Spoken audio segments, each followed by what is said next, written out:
Non credo ci sia, non ho memoria di un evento così importante, così ampio e devo dire anche un po' di vanto ben organizzato come il 300%. Parlavi di ben organizzato, quindi c'è una macchina che deve essere oliata perché basta un granello perché tutto si inceppi. Ma questa macchina come sta in piedi? Ripeto, a parte il presidente, il gruppo di lavoro regionale, ma c'è soprattutto poi qui nel territorio il gruppo di Treviso che ha ormai veramente una decennale esperienza, gruppo di lavoro tra cui Maurizio, ma anche Elisabetta e molti altri, e Domenico Loparco che è qui con noi, responsabile del gruppo servizi e diremo anche della logistica qui della villa.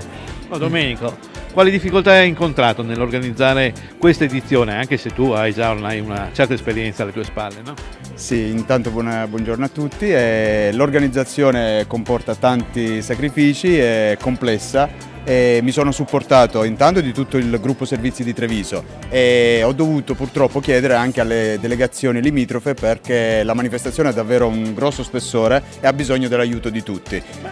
Diamo dei numeri anche, quanti sommelier erano impegnati oggi? Allora, oggi in totale tra ingresso, i laboratori qua di Vladimiro Gobbo e il servizio nella villa proprio, circa 60 sommelier. Cioè, un numero molto importante direi.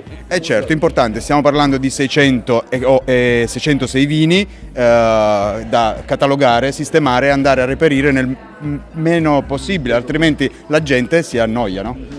Se avete superato questo esame non vi fa paura più nulla? Ma era un paio d'anni che non ci faceva più paura nulla, confermo. Ti fa paura qualcosa, Domenico? Direi proprio di no. Dopo 3 anni del genere con brutto tempo, bellissimo tempo, brutto tempo, cioè è stato sempre un aumento. Devo dire che simpaticamente ogni anno poi Domenico mi dice: Vladimiro, cosa ti inventi quest'anno di là nell'area food?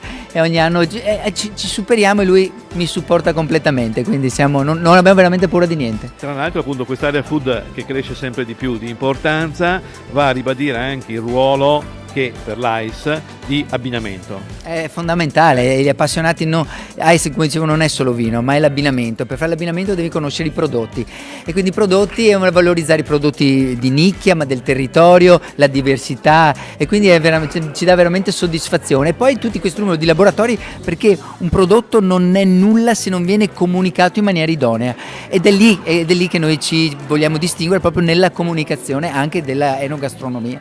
Citavi prima appunto il territorio è anche cultura, anzi direi che in Veneto la cultura è molto importante, è un filo rosso che tiene insieme un po' tutto, e noi alle nostre spalle prima abbiamo visto Vittorio Sgarbi che è stato ospite di questo talk show di questa mattina, proprio perché siamo anche in un sito culturale importantissimo, forse uno tra i più importanti del Veneto. Confermo, patrimonio dell'UNESCO, una villa proprio costruita dal Palladio e non diciamo dalla sua architettura, quindi proprio voluta e immaginata da lui per le necessità del territorio. Come ha detto Sgarbi, adesso sono cambiate e però all'epoca era un punto di riferimento sia per la produzione che per l'imprenditoriale, esattamente, è ancora stata conservata in maniera stupefacente, gli affreschi sono veramente ammirevoli. E la risposta c'è, quindi complimenti ancora, delegazione di Treviso, Vladimiro Gobbo, bravo. Grazie. Domenico Loparco, complimenti. Grazie a voi.